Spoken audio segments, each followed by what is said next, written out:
Yotox anti-moustique mooy aar mag ak ndaw ci bépp matu-matu yoo am na booy piis ci rido yére ak moustiquaire ak booy diw ci yaram. Val d'Afrique moo leen di may seen journal de la santé. dal leen ak jàmm. ONG ACDEV moo initié démb ab rencontre d'information jagleel ko ay taskatu xibaar activiste ak i influenceur ngir soññ leen ci ab projet boo xam ne li ko yëkkati moo di fexe ba ñu soppi réglementation bi am ci pharmacie yi ngir may leen ñuy amal ay injection contraceptive soxal service bu ñu duppee DMPA-SC. Alassane Cissé jiite association des journalistes en santé population développement jàpp ne projet boobee bu anto dina tax ba Sénégal dab li muy mbëbët ci taux de prévalence contraceptive ci atum 2026 te nar a toll ci téeméer boo jël ñeent fukk ak juróom benn. waaw li ñuy mën a wax mooy Sénégal fi mu toll nii am na 26% taux de prévalence contraceptive ci fi ñu jëm nag bëgg nañu au moins fii ak at yi ñu jëm ñu yegg ci 46%. loolu nag pour que ñu mën ko am il faut que ñu taxawal ay pexe yu bëri loolu moo tax ACDEV ak ay partenaires yi nga xam dañu ànd ak société civile ñëw am benn projet ba nga xam ni mooy dañuy offrir DMPA-SC au niveau des pharmacies privées ci Sénégal loolu nag forme de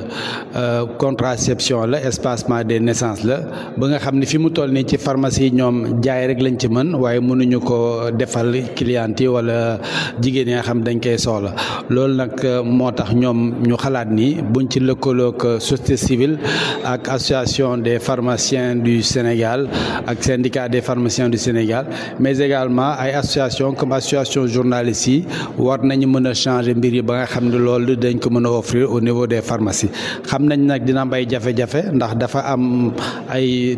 loi ya nga xam ne permettre pharmaciens yi ñu def loolu au niveau des pharmacies waaye loi yooyu dafa yàgg moo tax nag ñoom ci dynamique bi ñu jël ñu boole ñëpp ñu nga xam dañuy def plaidoyer sensibiliser état bi pour que ñu mën a changer loolu nga xam ni offre boobu nañ ko mën a def au niveau des pharmacies te li ñu seetlu mooy boo demee ci coin yu gën a reculé ASC ak ñoo ñëpp dañ leen autoriser ñu def ko à plus forte raison pharmacien ba nga xam ne def na formation médicale nga xam ne yooyu yëpp war na mën a yomb ci moom waaye loolu lépp nag waxtaan mooy tax ba mu sotti te loolu moo tax ñun association des journalistes en santé population développement ñu rafetlu lii ñu ACDEV invité pour que ñu jàppale leen ci dynamique bi ak plaidoyer bi ñuy def. atelier bi nag ñu ngi ko amal gannaaw bu ñu tëggee ab série d'activités boo xam ne dañ ci boole kuréel yu bari bokk ci société civile ngir waxtaan ak ñoom ci bile projet. Momar Talla Seck bokk ci équipe de gestion projet bi. danoo jàpp ni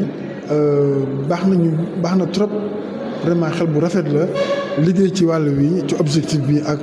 taskatu xabaar yi activistes yi ñi am taan ñu am mbooloo ñu am communauté ci réseaux sociaux yi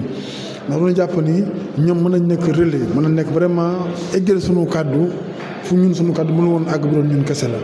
moo tax ñu sàkku ci ñoom tey jii seen teewaay non seulement ñu gën leen a mën a leeral lan moo wundu plaidoyer bi ñu def nii lan moo wundu produit bi nga xam te ni moom la bëgg ñi gën ko xam lan moo wundu aussi ñu bëgg pharmacien yi ñu ubbil leen ci ab pàcc mën ci bay seen waar. ñu jàpp ni kenn mënu def liggéey bu mel nii te liggéeyu ci ak ñoo xamante ni mën nañ gën a mën a wasaare xibaar bi ba ñëpp ñi ci war a jot mën see jot. mbokk déglukat yi fii la ñu yem ak yéen ñu yendoog jàmm. Yotox anti-moustique mooy aar mag ak ndaw ci bépp matu-matu yoo am na booy piis ci rido yére ak moustiquaire ak booy diw ci yaram. Val d'Afrique moo leen doon may seen journal de la santé. Yotox anti-moustique pour le corps, les vêtements, les rideaux et draps vous protège contre les moustiques chez l'adulte et l'enfant. Val d'Afrique vous offre votre journal de la santé.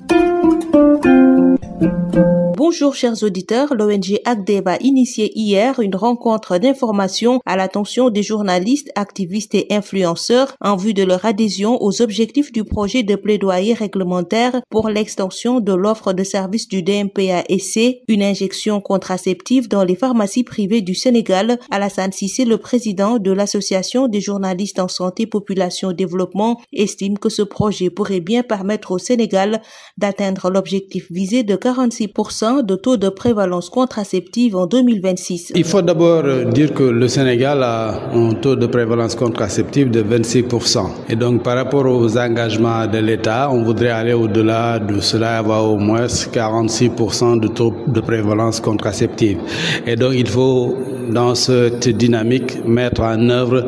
plusieurs approches pour au moins avoir ce résultat. C'est dans ce cadre-là qu'ACDEV, avec des partenaires de la société civile, a entamé un projet qu'on appelle l'offre de DMPASC au niveau des pharmacies privées au Sénégal, permettant ainsi aux pharmaciens de pouvoir offrir cette méthode de contraception aux population, aux clientes et aux femmes qui en auraient besoin. Donc c'est dans ce cadre-là que l'association des journalistes en santé, population et développement a été saisie par ACDEV pour les accompagner dans ce plaidoyer. Il demeure évident que c'est pas quelque chose qui va être très facile parce qu'il y a des blocages juridiques qui font qu'au niveau des pharmacies, les pharmaciens ne peuvent pas procéder à des actes médicaux. Mais dans le cadre du plaidoyer, ensemble, nous allons sensibiliser les autorités étatiques, notamment pour permettre vraiment que cet outil, que cette possibilité en ce qui concerne la planification familiale, qu'on puisse l'offrir au niveau des pharmacies privées au Sénégal. Si l'on sait que déjà au niveau des ASC, il y a cette autorisation, ça ne devrait vraiment pas poser de problème qu'on puisse l'offrir au niveau des pharmaciens qui ont déjà une formation médicale. Cet atelier est la suite d'une série d'activités avec plusieurs organisations de la société civile dans le cadre du plaidoyer, selon Momar Talla Seck, membre de l'équipe de gestion du projet. Donc nous avons pensé que ce serait intéressant d'associer toutes les forces vives de cette nation intéressées par les questions de santé, toutes les parties prenantes en tout cas